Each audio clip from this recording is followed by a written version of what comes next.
পুণ্যার্থীরা স্নান করতে এসে তারা নির্দিষ্ট দূরত্ব বজায় রাখবে। আমাদের যে গাইডলাইন দেওয়া হয়েছে, প্রশাসন যে গাইডলাইন দিয়েছে সেটাকে অনুসরণ করবেন।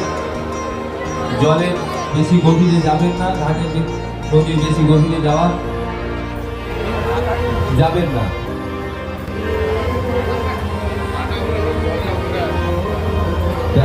লোকসভা থেকে সাংসদ তথা সর্বভারতীয় তৃণমূল কংগ্রেসের সভাপতি মাননীয় শ্রী অভিষেক ব্যানার্জির ঐতিহাসিক সহযোগিতা তথা মহেশতলা